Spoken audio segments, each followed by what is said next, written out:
The next great resource for local weather is now available. DigitalWeatherDesk.com is your source for up-to-the-minute local weather. Add DigitalWeatherDesk.com to your favorites, download our app, and follow me on social media. The Digital Weather Desk, powered by Century Next Bank.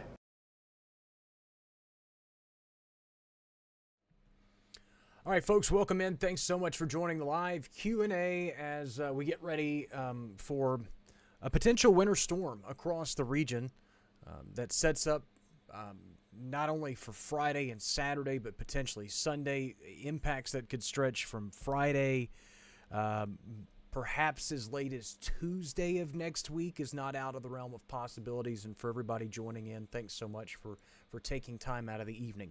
A few things before we really get started. I'm going to try to get to as many questions as possible. City-specific questions. Hey, what about this area? What about this area? What about this area? Those are tough to do right now. I refrain from doing those very frequently because if I answer one, then there's going to be 500 of them. And then I have to go city by city and try to, and again, trying to disseminate as much kind of widespread information as possible for everybody to get what they need. We're going to go through a lot of, and again, I'm assuming that if you're here and you're taking time out of the evening to be here, that you're probably kind of a weather hound, weather nerd, somebody that's interested in the weather more than most. And we're going to get into some model data and some raw data that I need folks to realize that as you look at it, that is just exactly what it is. And that even as I show this data to you, I want to warn you that it is already changing. The data that I show you is going to be models that are already, the new cycle of them are already running. And once those are completed, then obviously we'd be able to present those to you. But the full run has to be completed before I can show you through our software system. So as we set the evening, here's a look at the winter storm watch that's in place. I would expect to see the rest of our counties and parishes along the Mississippi Valley to be added into this at some point, either tonight or during the morning hours tomorrow. The National Weather Service works in shifts just like anybody else, and a lot of times, depending on the onset, the timing, the expected onset of precipitation, then sometimes the one shift will just defer to the next shift and go, it's probably their responsibility because their shift kind of falls in line with, the onset of the precipitation. They usually try to do about 36 hours out or so. Warnings are 36 hours out. Winter storm warnings, they can go, 48, 72 hours out. And so that's why we have the winter storm watch that's out right now till noon on Sunday. That's with the assumption that it would likely be upgraded at some point to a winter storm warning, of course. Again, I'm going to go through a lot of stuff, but this is kind of where you guys take this. I don't really have a set graphics lineup that I'm like, hey, I want to show you X, Y, and Z. We just finished up a live stream a few hours ago and went through a lot of information, so a lot of this is going to be similar stuff. But just a quick overview of where we sit. Shower activities expected to kind of set up across the region through the daytime hours on Friday, eventually changing over to wintry precipitation gradually through the daytime hours on Friday. Temperatures will fall pretty steadily through the day. The latest Futurecast, which is this the 18Z? I just blew through all those pauses that I had there. Yeah, so this is the 18Z.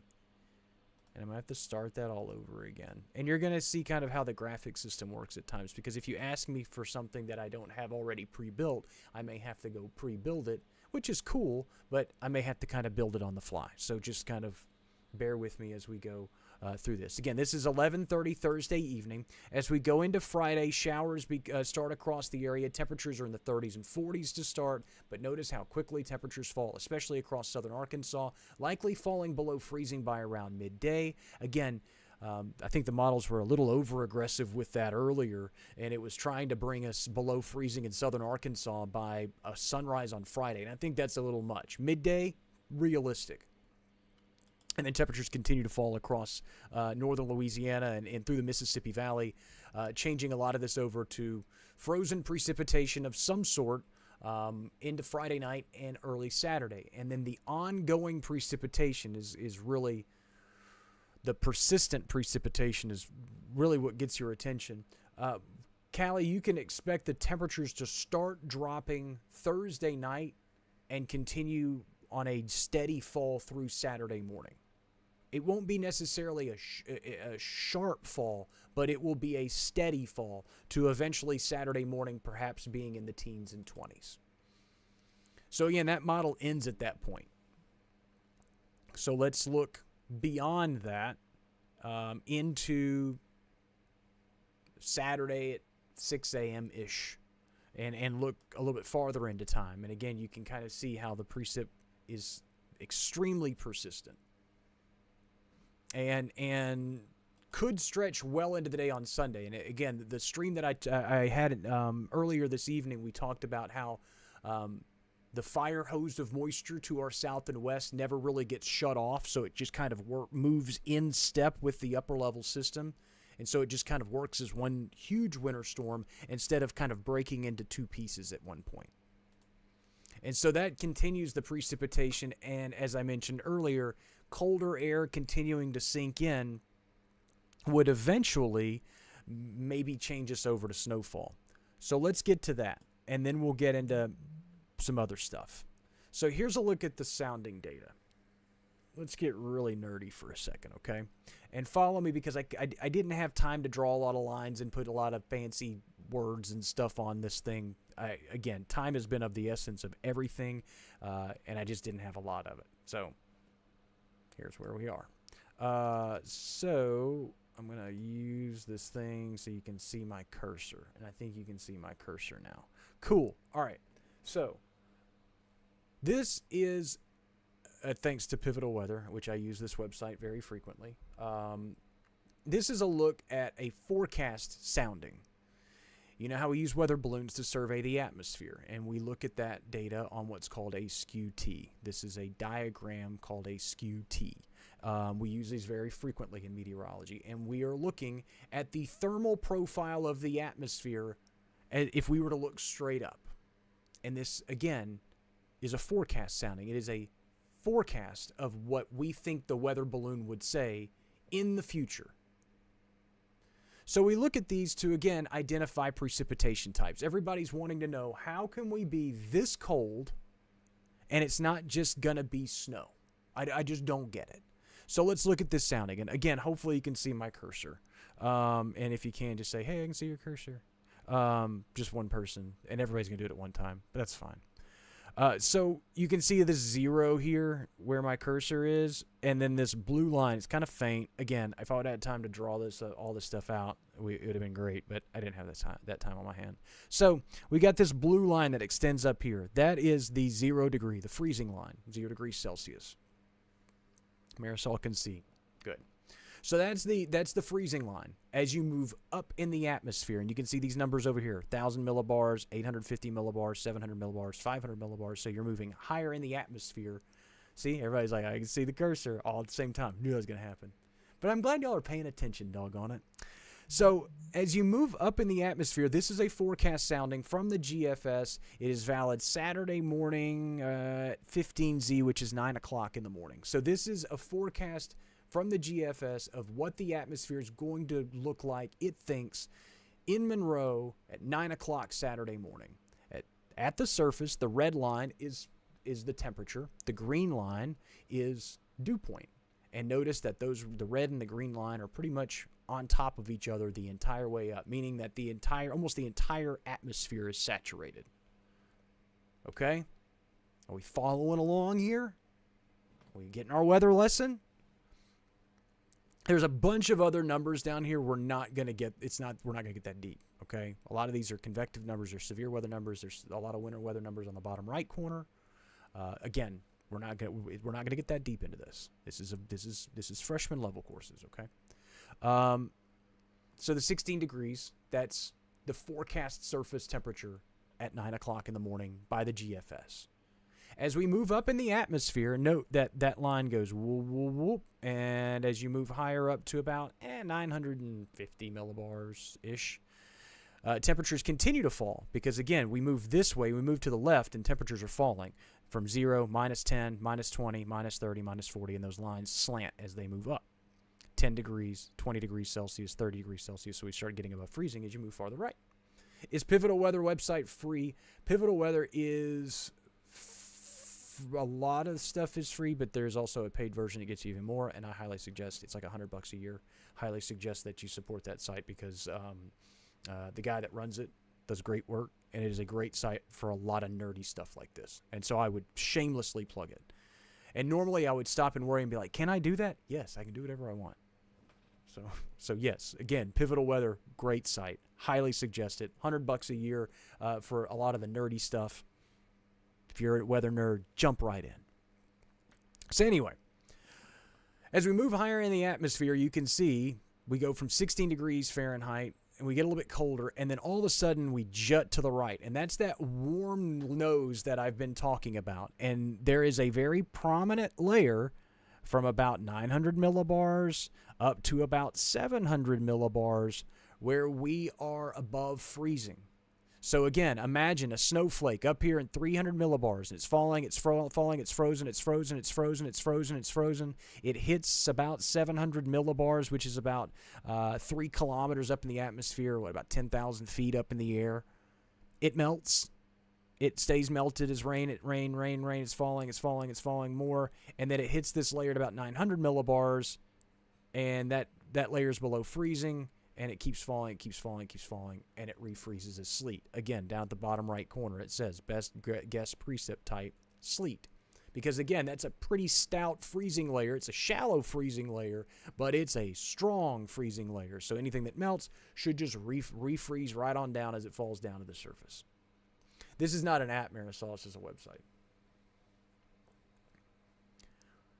So, again, if I were to pull a bunch of different forecast soundings, some of them have our surface temperatures at 27, 28 degrees, or as you move farther south in our area, in our coverage area, into the southern parishes and counties, Natchez, Mississippi, Faraday, Vidalia, Sicily Island, Winfield, some of those areas where the changeover to frozen precipitation may take a little bit longer. You folks may be at 28, 29 degrees, so you don't have this super, super strong, prominent cold freezing layer, but you're still below freezing at the surface, and that sets us up for the possibility for freezing rain.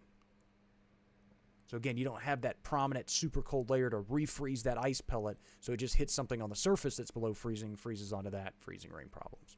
So I showed all this to tell you this. And I hope everybody's following along. There's a lot of comments. I'm going to scroll up there and get to that in a minute because I'm just kind of trying to prove a point.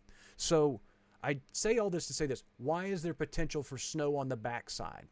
Again, this cold air and a lot of Arctic air masses are very, very shallow. But as it becomes more and more entrenched in the atmosphere, that warm layer fades away. And even this warm layer gets pushed farther and farther left, eventually to the point where either most of it's below freezing or all of it's below freezing, and that's when we see the changeover to snow. Again, Arctic air like this is very shallow in the atmosphere, meaning that the sharp, cold temperature changes are happening right at ground level. You move up in the atmosphere just a few thousand feet, and you go from 25 degrees to 45 degrees really quick. And again, the 45 degrees, 30 in this instance, 35 to 40 degrees, but still well above freezing. So I hope that kind of all makes sense, and we'll get to all this in just a minute. We'll get to even more in just a minute. So let me scroll down. Everybody saw the cursor. Glad I saw that. All right, I answered all these questions. Cool. How does this compare to past ice storms? Kathy, to be honest with you, that's a tough question because I think they're all different. And this could be a very disruptive winter storm. That's the best way I can describe it. A lot of people are using a lot of hyperbole, catastrophic, crippling, blah, blah, blah, blah, blah, blah, blah, blah, blah. And I just answered that question right before I joined the live stream. I think disruptive, impactful are words that we should probably be using. The other words, I mean, those again, I think folks are all trying to do the same thing. Genuinely speaking, I think everybody's just trying to get the message across that you could be stuck at home for a couple to several days, if not longer, if we turn and kind of spin into a worst case scenario. All right, I answered that one about pivotal weather. You guys are so kind. Thank you so much for what you're saying. Some folks on YouTube joining us. That's cool. Krista asks, how accurate is the forecast at this point? I guess the ultimate way to answer that question is, I guess we'll find out in a couple of days. The confidence in the forecast is pretty high. And it's simply because everything's pointing to this. There's not, and again, sometimes you lead to skepticism with the computer models because some computer models are saying, it's going to be 39 degrees and raining, and the other ones are saying it's going to be 29 degrees and freezing rain.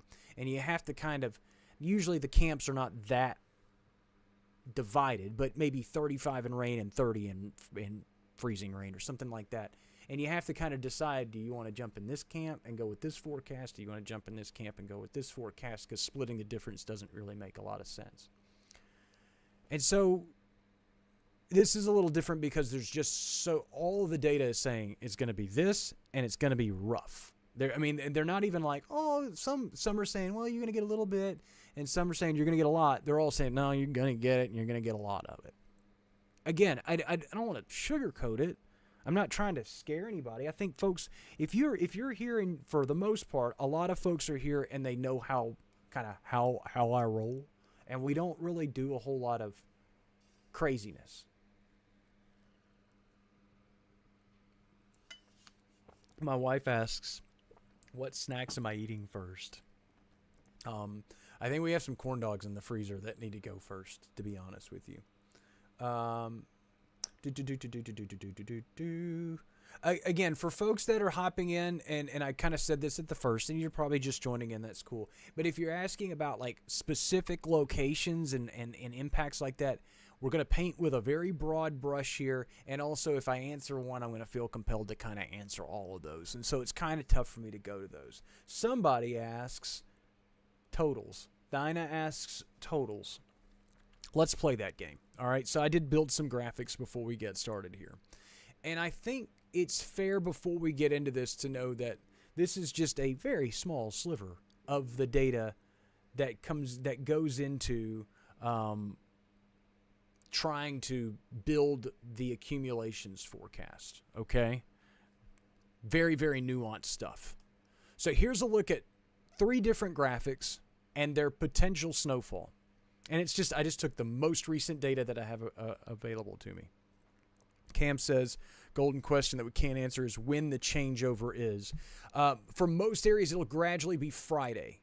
At some point Friday. In southern Arkansas, I think as early as, like I said, midday Friday is very realistic. The rest of us, it'll probably be closer to sunset or maybe even a little later than that.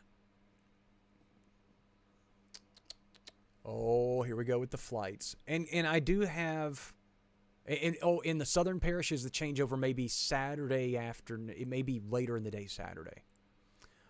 I do have a lot of flight information available to me, so I'll be able to provide that as we get kind of going into this. If you had to fly out of Monroe on Sunday to Dallas, would you feel safe to move to Friday late afternoon instead of... I'm not overly confident that you even get out Friday afternoon. Should get out Friday afternoon. But again, I'm not a pilot. Your chances are better Friday than they are Saturday morning. How about that?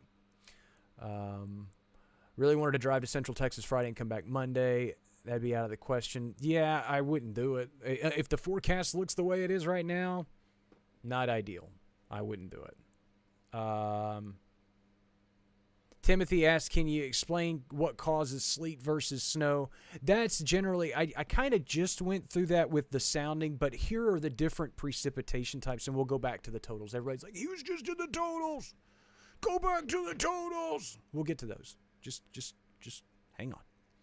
So, again, what's the difference between sleet and snow? I know you're saying kind of what causes it. Again, it's that warm air aloft that we were just looking at in that forecast sounding. if that cold air, if that warm air aloft is near freezing or below freezing, and there's not really a warm pocket aloft, then it stays frozen, it stays snow.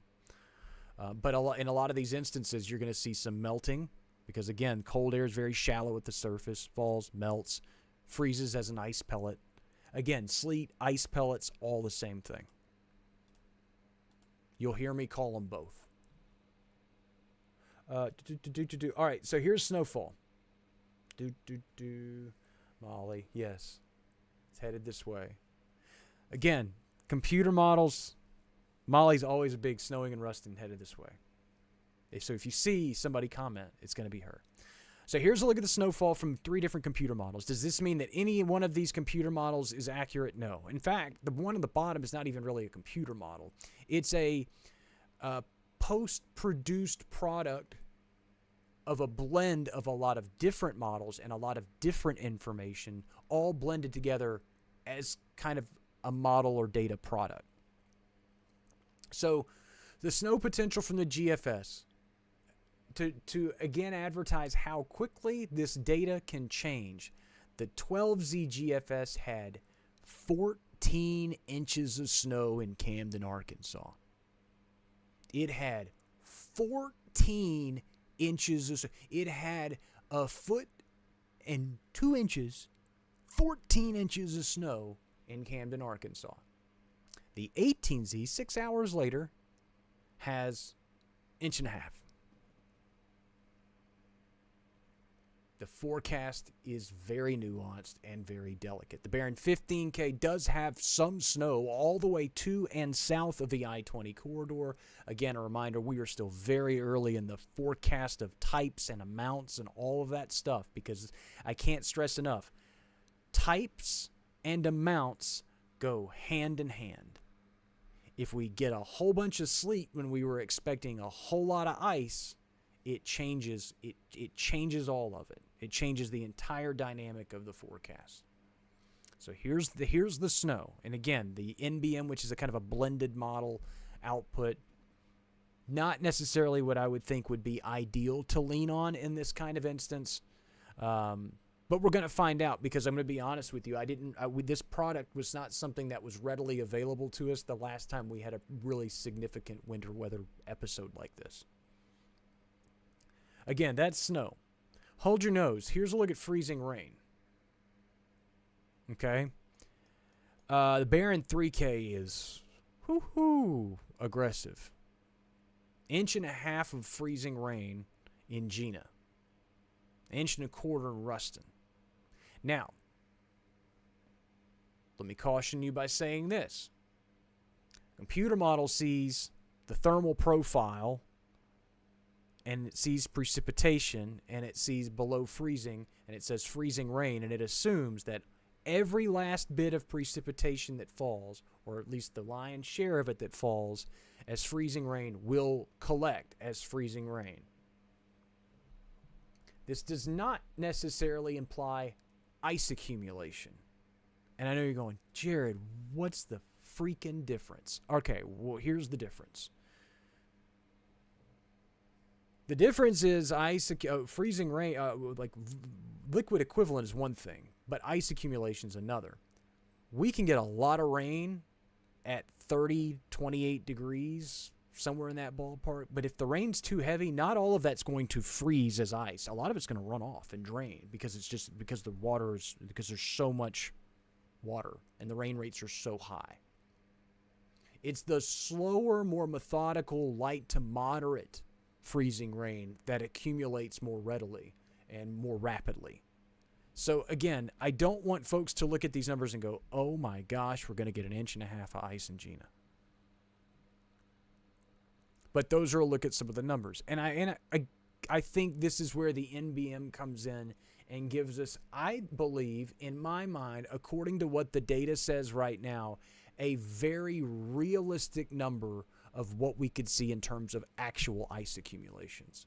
I think there are some areas that could see 2/3 of an inch of ice. I think 3/4 of an inch of ice is very attainable, and perhaps even more.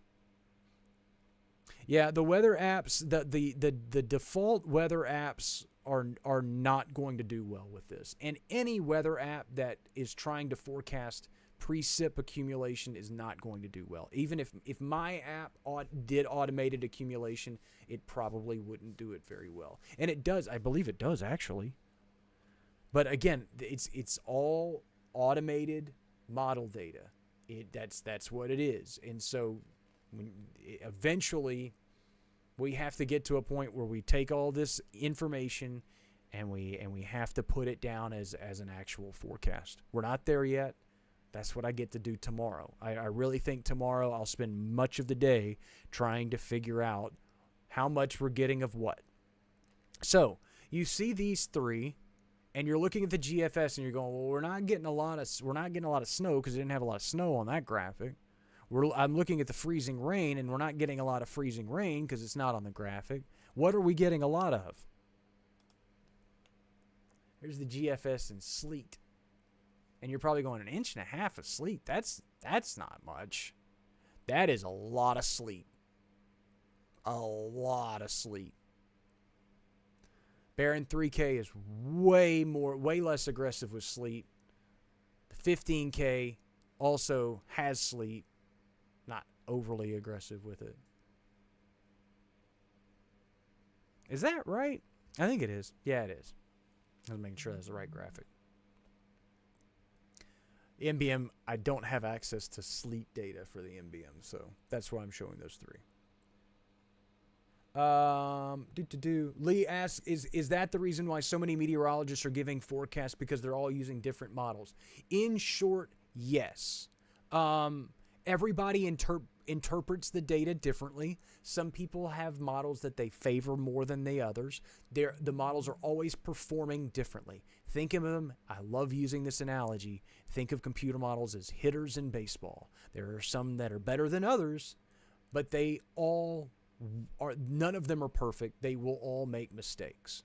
So again, sometimes you side with your heavy hitter because it's been the more efficient one, and sometimes it swings and misses. And there's also the European model. I've been looking at the European data as well. I don't have the ability to show it to you, but I do incorporate it in my forecast. Oh, I built this graphic for you. Here's the latest data. The American GFS model points to sleet. The Barron in-house model, which is made, again, by my vendor, Barron Weather, based out of Alabama, it points to freezing rain. The European model points to freezing rain. And the new data continues to slowly just trickle in. The NAM has already ran, but we're still just outside the NAM's window, and we should be getting the GFS probably in the next hour to hour and a half. But yes, Lee, and to answer the question in short, that is why so many folks have so many different forecasts. Everybody has different ones that they favor, or we all build the forecast differently. I may say we're going to get 1/2 inch of sleet and we're going to get, 1/4 inch of ice, and then somebody may come back and go, well, no, we're going to get 1/4 inch of sleet and we're going to get 1/2 inch of ice. Everybody's going to interpret that data differently. And again, that's what I love about winter weather forecasts. I don't think anybody's ever going to have a perfect forecast, but eventually the rubber meets the road, and you've got to put something down. You've got to tell folks, I would expect this, this, this. Again, that point starts coming for us tomorrow at the earliest, but really as we dig in on Thursday.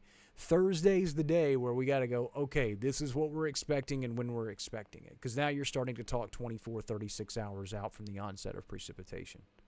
And hopefully that kind of answers where we are in that regard.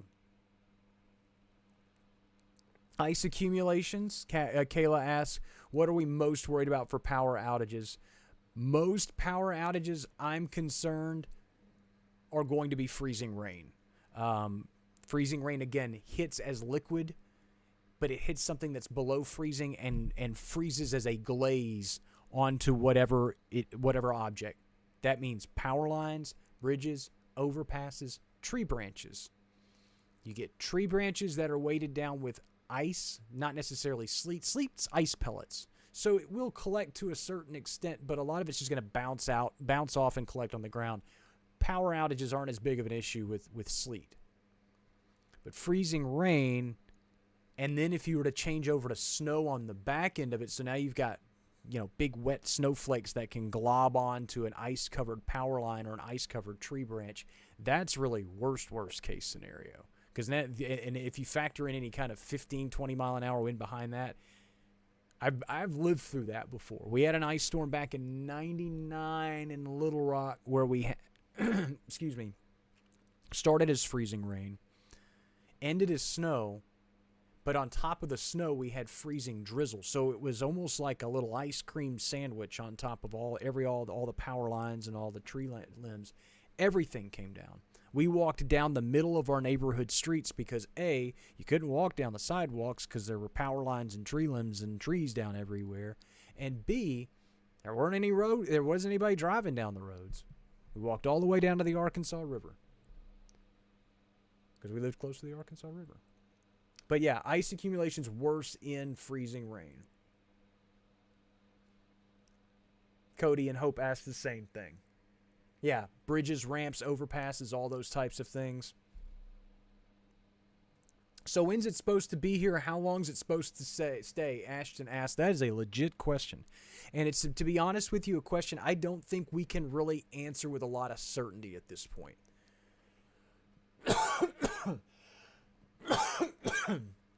I would think that a changeover precipitation-wise, again, will happen through the day Friday from north to south as early as midday and then continuing gradually southward as we go through the day.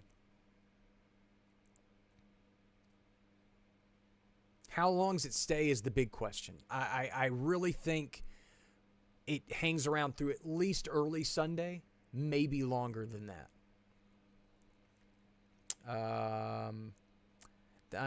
Dinah asked, do we expect much wind? That is something. All right, so that is not a graphic I have pulled up, but I can pull it up for you. Let's go.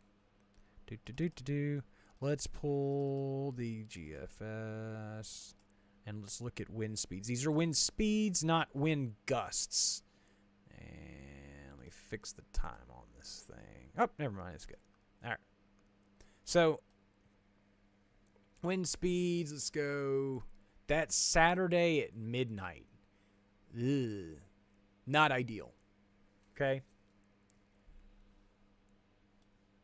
This is midnight Sunday, Saturday going into Sunday. Again, sustained winds in the 10 to 15 mile an hour range would not be ideal. Sunday afternoon, still 10 to 15 mile an hour range. So you can see where there would be a concern, a clear concern for the possibility of power outages. I'm going to expand on this graphic in just a minute. Let me go through the comments, make sure. Do we expect the surface temps to be cooled enough to have a quick transition to ice accumulation, or should we expect melting and runoff at the onset of precipitation change? I think we'll probably have a pretty quick changeover. I'm worried. Here's what I'm worried about. I'm genuinely worried about washing or pre-treatment of because DOT is going to treat the roads. And I'm worried that we're going to have that first burst of rainfall that's going to wash all that off, and then everything comes in. Bridges and overpasses will be the first ones to go first. I think that most of our worst travel problems would start after sundown Friday. Do I think we're going to have some slick spots Friday afternoon? Yes. Do I expect travel to become do I expect it to deteriorate more quickly after sunset as the temperatures fall more rapidly? But all of this really depends on how quickly, when we drop below freezing and how quickly we drop below freezing. Again, if we hover at 30, 31, there's going to be, like you said, that melting, because we also have to remember, and I don't want to get too into the weeds about this, but 32.0 and below is when water begins to freeze. And Thomas asks this question, and it kind of leads to this statement, and because he understands it from the question he asked, I think he understands how the atmosphere and how water works. But We drop below freezing and the water begins to freeze when we drop below 32.0. It's still a slow process at that point. But the farther you drop below freezing, the faster that water is going to freeze. So that's why we're looking at concerns. That's why I'm more worried about road conditions, because we're dropping in teens and 20s. That's some mean stuff.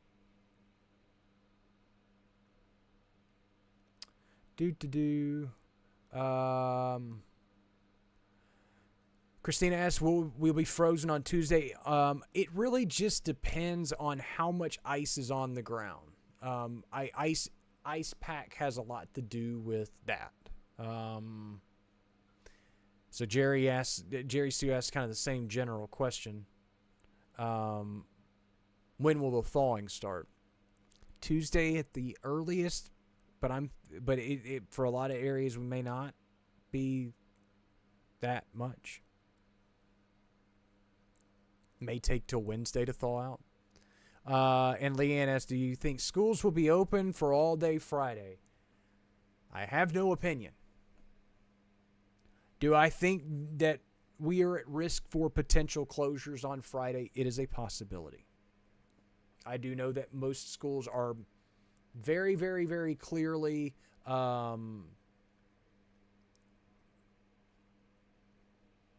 very, very clearly monitoring the situation. Sorry.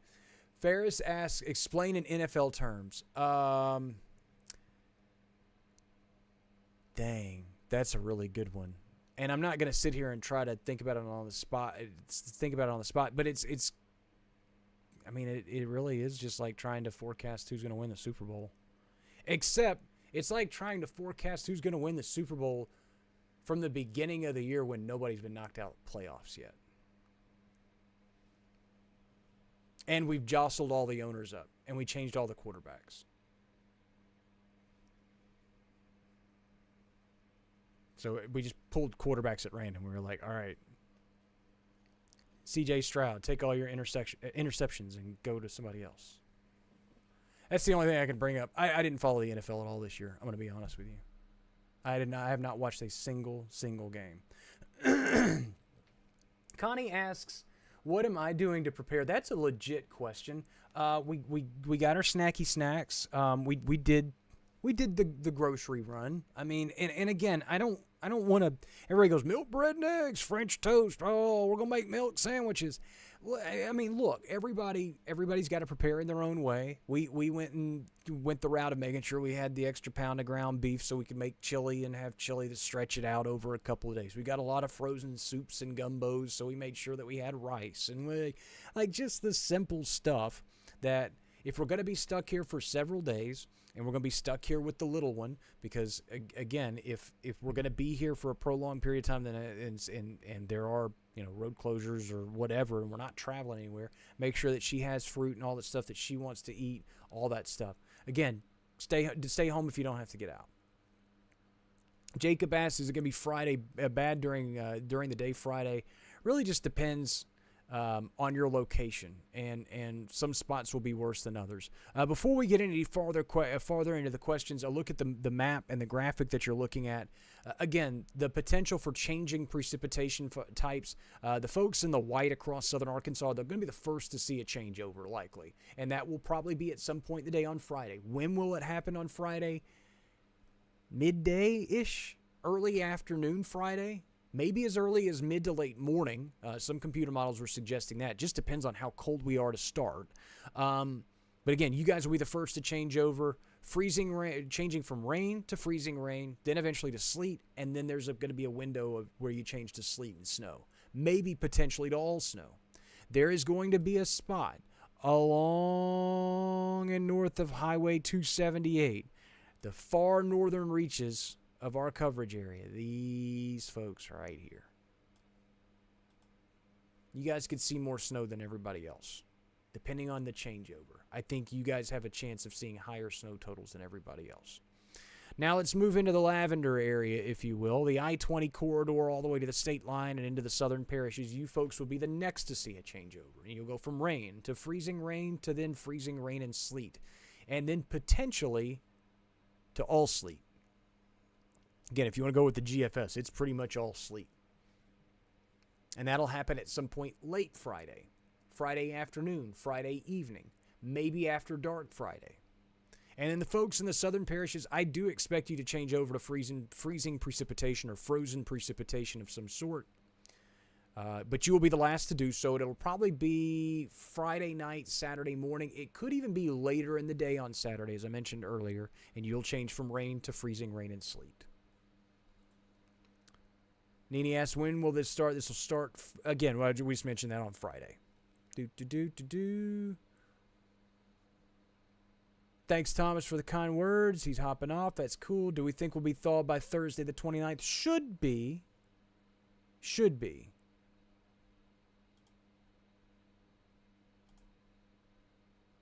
All right. Elizabeth asked, did I get the tequila and gummies? Well, she asked if I got the gummies, but we did. Like I said, we keep gummy bears in, like, gummy bears, gummy worms, the Trader Joe's gummy thingies, gummy fruit thingies. Delicious. The grapefruits and pineapples and all that stuff. Great stuff.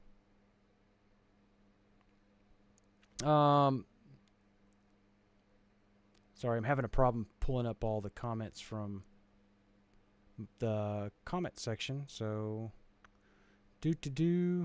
yeah, our first responders, we definitely need to thank them for what they are providing for our community. Our linemen, a lot of folks that will be spending a lot of time away from their families and stuff like that. So, again, we appreciate them. Chicken broth goes a long way. Yes, it does. Hey, Bob, Big Shot Bob, you see the in the comments, coats and blankets needed. He's setting up kind of a stop. They'll be leaving bins out for the coats and blankets for folks. And that'll be at Big Shot Bob Buys, which is 117 Louisville Avenue, Monroe. Bob's one of our business partners. So, again, if you have any coats, blankets that you don't need, you can swing by, drop those off. He'll be he can serve kind of as a staging point there to help out. As Alex says, you do not need 15 gallons of milk. That is correct. Don't go out by, and that does lead me to a point that I kind of made earlier. Be a good neighbor. Be a considerate neighbor for folks that haven't gone through this before. I know we got a lot of folks in their 20s, and we got a lot of college kids who are like, hey, what do I do with this stuff? We have 3 college towns, really 5 college towns, really even more than that if you want to talk about all of our different colleges in the area. But we have a lot of different college towns across the Arklamis, and so a lot of kids that are that are here and they're away from home, and they're probably just starting a semester. Or just moving back in, they're like, hey, what do I do? Just be prepared to not go anywhere for a couple of days.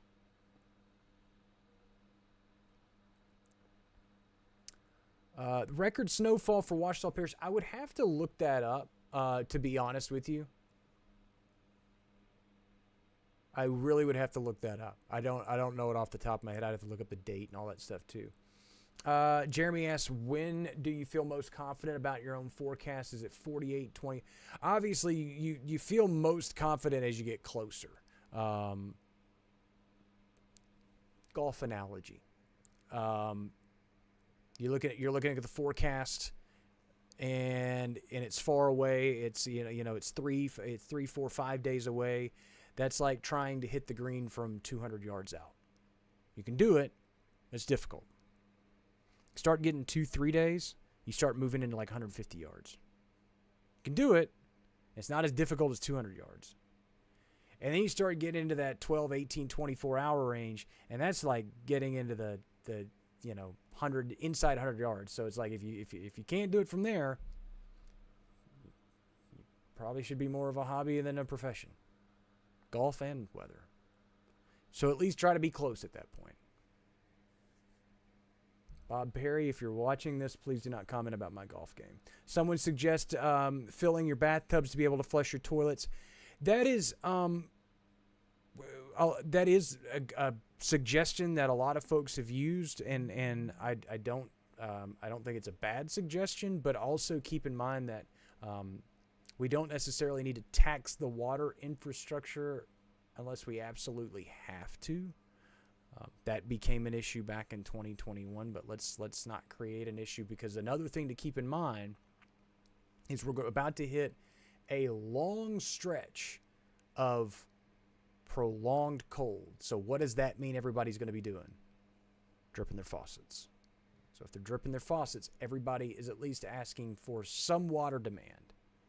May not be much, maybe just a little drip, drip, drip, but that drip, drip, drip adds up after hours and hours and hours and hours and hours.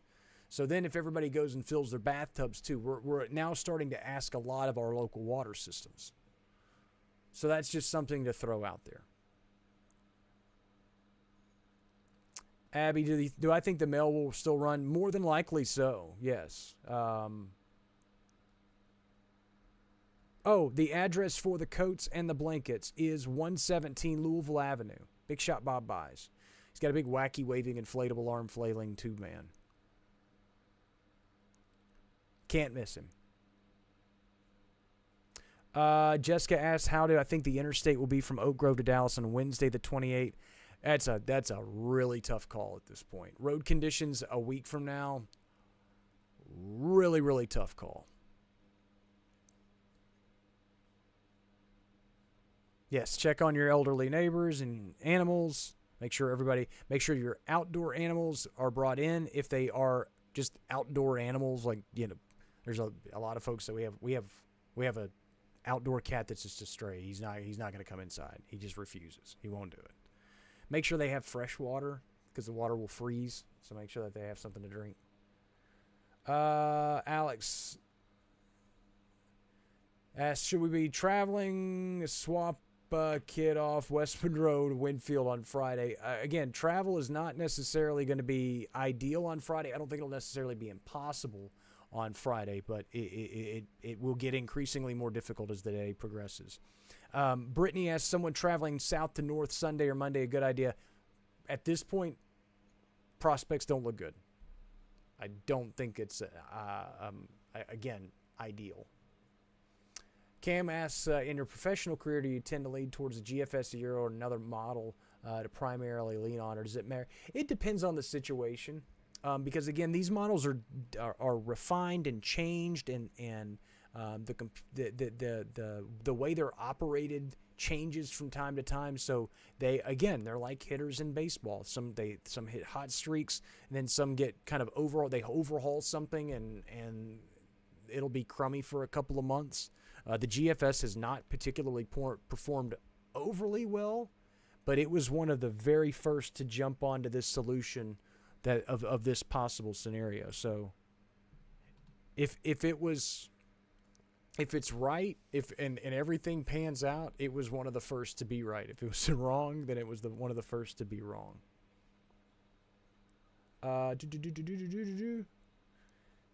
Please be careful with space heaters and generators. Yes. On that, make sure vehicles have antifreeze.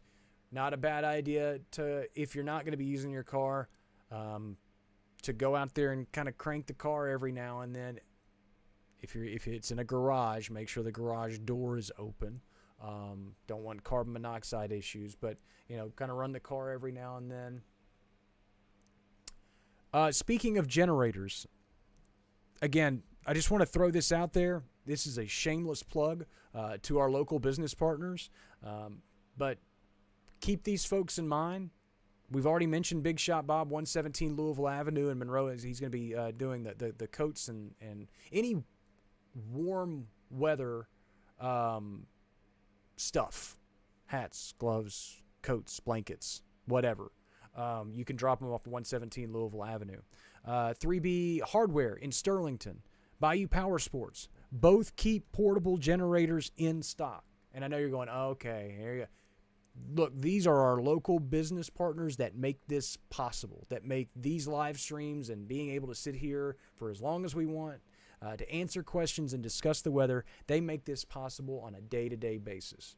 So if it is in an investment that your family is looking toward or has looked toward and been like, man, we really have wanted to buy a generator or a portable generator for a long time, those are the two places that I highly suggest you go to. and tell them when you go there, hey, I'm getting this generator from you because you support the Digital Weather Desk, powered by Century Next Bank. Mr. Mark, no ride homes necessary from the station this go round. I will be covering all of this from the comfort of my own home. For folks that are wondering or if they are concerned, one of the very first investments we made was a standby generator. So we have one of those set up.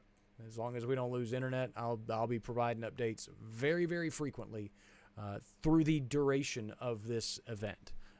My plan is generally through the day, Friday, Saturday, Sunday, to probably start providing updates every couple of hours. We'll do a live stream for maybe, I think, 15, 20, 25 minutes every couple of hours to assess conditions.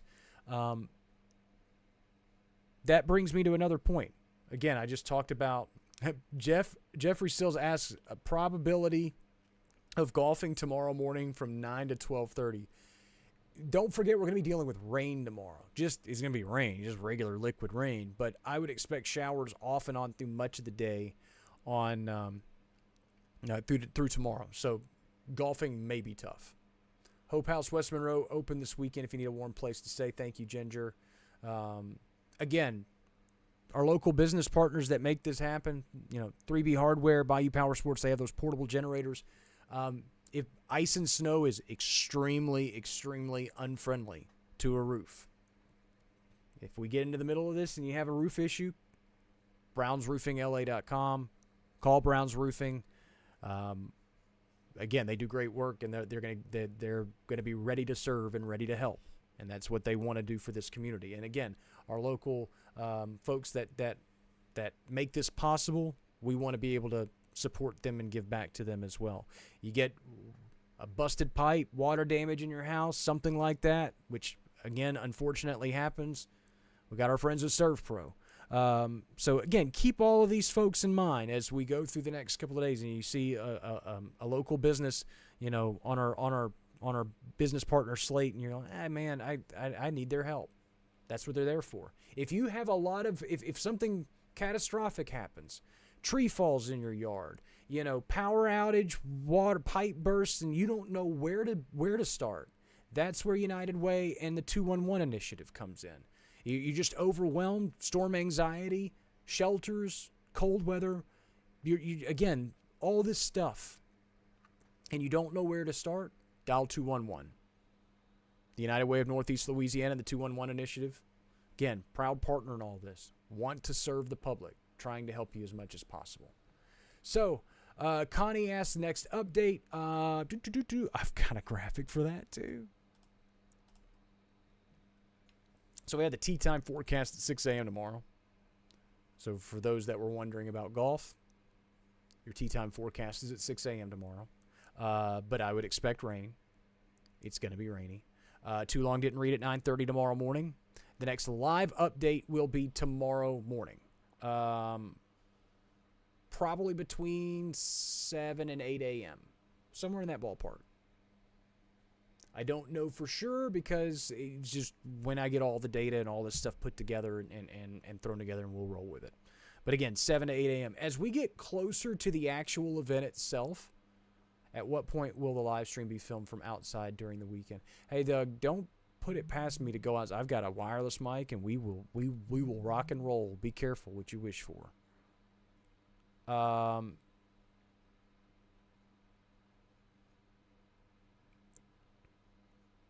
Yeah, tomorrow morning, like I said, we'll have a live stream somewhere between 7 and 8 a.m. Alex says, I'll catch the replay. Totally cool, man. Because we'll have another one midday. We'll have another one tomorrow afternoon. As we get closer to this event, and I was about to make this point, as we get closer to this event, I'll probably be a little bit more intentional about picking times for lives and letting you guys know about it.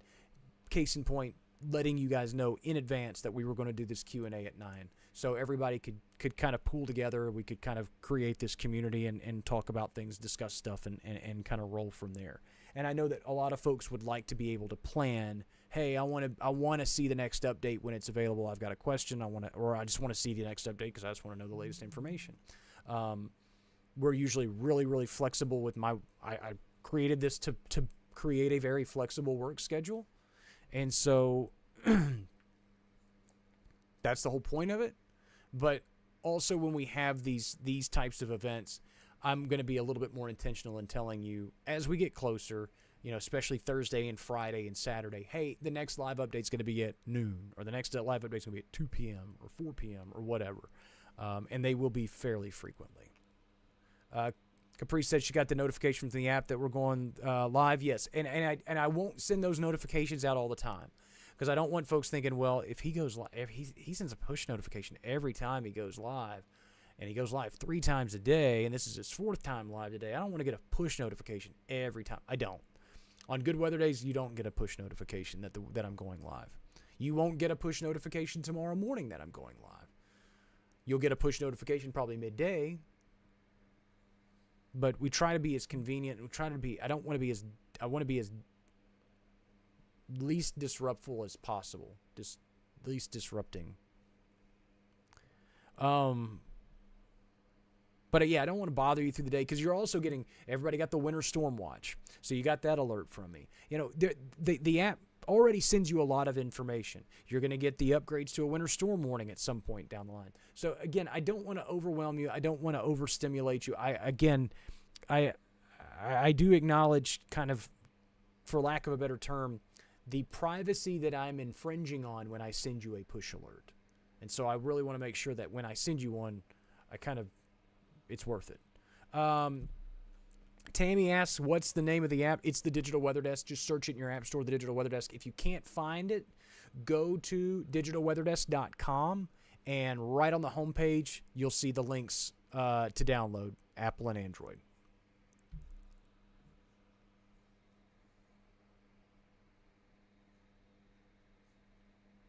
Yeah, and like I said, I hope that folks did take the time to kind of learn how all of this is going to roll and how this is going to work over the next couple of days. And thanks for the kind words along the way. Thoughts on driving Monday. I don't think it's going to be. It may be tough sledding. Let's be honest, and we may actually be sledding. I don't know. But it's again not looking ideal.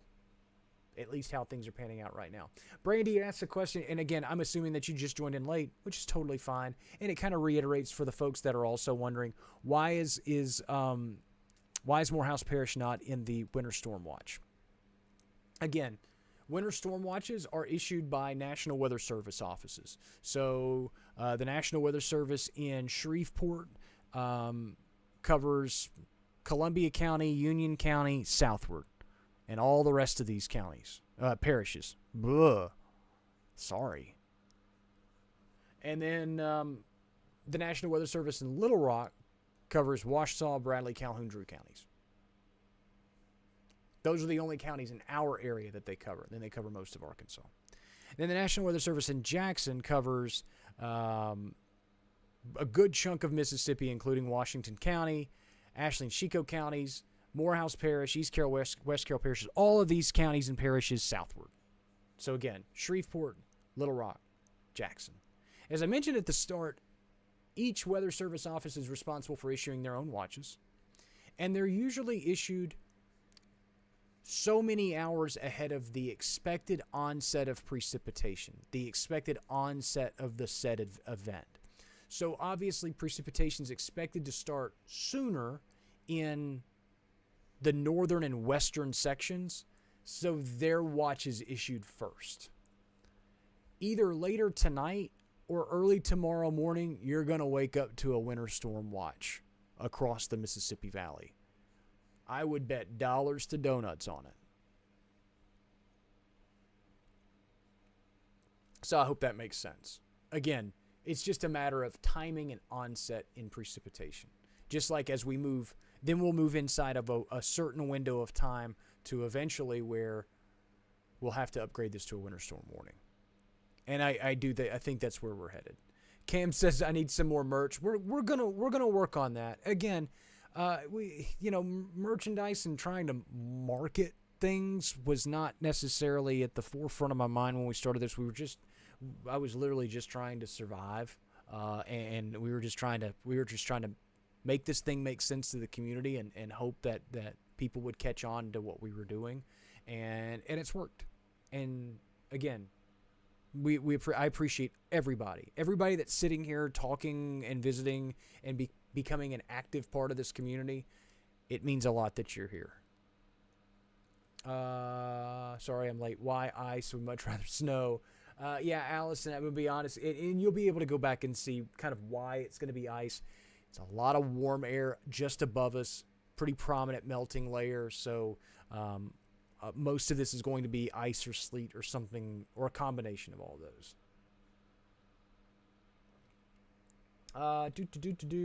Brandon, I answered your question, Brady. Cool. I'm glad. Robin asks, I saw somewhere that there's another round coming the following weekend. Is that true? I know it's far out. There are some computer models that want to swing another round 2 in next weekend. I think it is very, very, very, very, very, very important to remember that this is Tuesday at 10 o'clock at night. That's a week and a half away. The better part of 2 weeks away. And some folks want to capitalize on the hype of this storm by telling you, but wait, there's more, and they want to tell you about the next big one as well. Now, is it impossible? No, because if you've lived in the Arklamis for any period of time, you do know that usually when we see one, there's the potential to see another. Again, it's really too far out for us to say with any kind of certainty. But it is. I have seen it. Acknowledging that at least. Hello, Mr. Adam, Mr. Cossey. Hope you're doing well. My wife saw your wife again the other day. They see each other everywhere. It's crazy stuff. And yeah, it looks like I said, most folks are kind of wrapping up, and I think everybody kind of got the answers that they needed. I am planning on, and here's a quick kind of insight into tomorrow. My wife has to go out of town. She's just down and back for a day for work. So I will have the little one by myself tomorrow evening. So I'll be hard pressed to try to do a live stream tomorrow evening at like 5 or 6 o'clock like I usually do. So what I'm planning on doing is, instead of doing a midday stream at noon, we're probably going to push that stream back to like a mid-afternoon stream, 2, 3 o'clock-ish, somewhere in that ballpark. We take our time, we can go through all of the information, and then after that midday stream, and I'll tell you what time we're aiming for, it's probably going to be 2 o'clock. And so after that stream, then I will probably do another one of these kind of like Q&A type things tomorrow night, at about the same time, probably 9 o'clock-ish. Maybe a little bit later. Depends on when the baby falls asleep. And the baby is 20 months old. Yeah, something like that. She's a bunch of months old. I hate doing the month counting. She's going to be 2 in May. May 1st. Whatever. She's great. Pam says, just got a new roof. Should I be worried about possible damage? Obviously, ice and snow and all that stuff don't mix. To be honest with you, you got a new roof, so you're probably the person that's in the least of those concerns. But obviously, ice and snow damage to infrastructure, to structures, all that stuff is a possibility through this whole stretch. That's probably the best way I can answer that, which is not really an answer at all. Jonathan says, remind me of 2021. Yeah, I mean, I hate doing the whole analog thing and being like, well, this looks like this and this looks like this. Not to say you can't do that. You can do whatever you want. You're a grown man. But I feel like every storm system is different. I think it's easier to do the analog stuff like this with winter systems. I really don't like doing it with severe weather. Going, well, this severe weather system looks like the outbreak of this. Winter systems, yeah, you can see those hybrids and those correlations and how things kind of fall in line together. and it can get pretty interesting. What I see similar to this with 2021 is, well, remember 2021 we had there was almost two distinct rounds of precipitation. I think this is going to be a more prolonged one punch thing, but where there's a lot of similarities in the two is the length of time below freezing.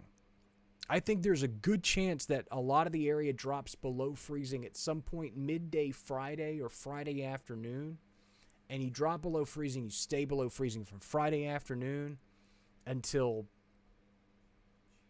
Tuesday afternoon, somewhere in that ballpark, for some of the area. Some of us will get above freezing on Monday, but some of us won't get above freezing until Tuesday afternoon.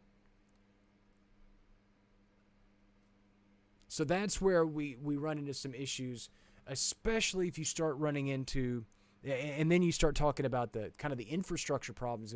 If we have power outages and then everybody is stuck at home without power in overnight lows in the teens, and you're starting to talk about some dangerous conditions.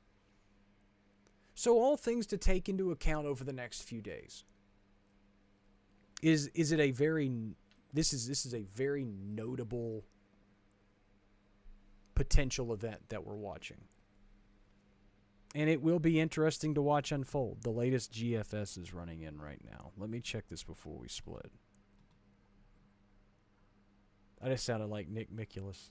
He'd be so proud. Nick's a great follow for Central Louisiana weather. Okay, let's see. 0Z GFS. It's a little bit slower with the onset of the precipitation in the I-20 corridor. It really doesn't bring precip in until later Friday evening, or the most widespread stuff Friday evening. I can't show this to you yet because it's not done running. Once it's completed, then we can get to that. But it's pretty persistent sleet, dry slot, sleet. It's a lot of sleet. All the way through Sunday, midday Sunday. So the upper disturbance is, at least at this point, a little bit more progressive. But again, that's just one model. Gail asks, when's the rain move in tomorrow for Ouachita Parish?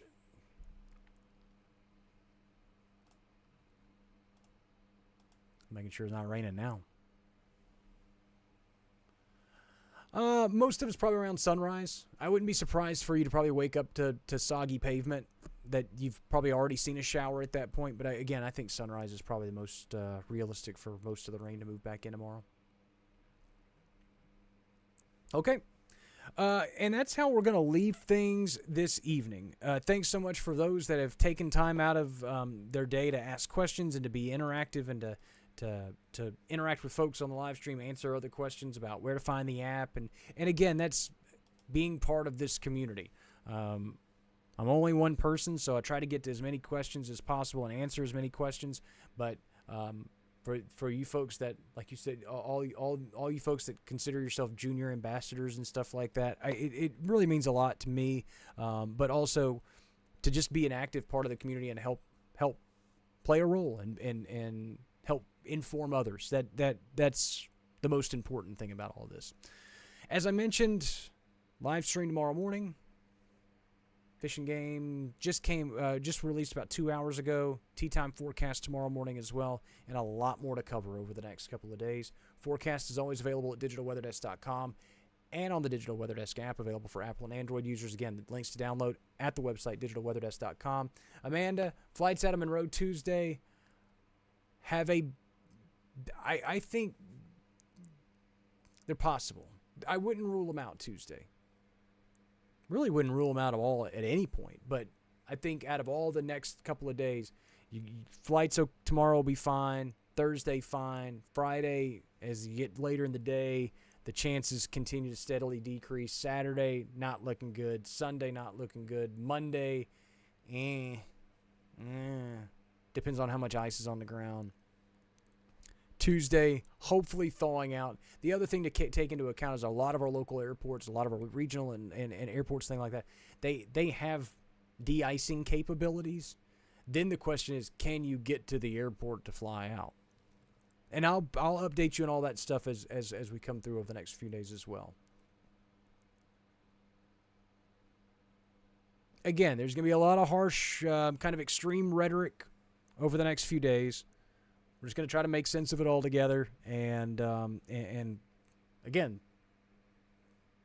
extreme storm systems do extreme things.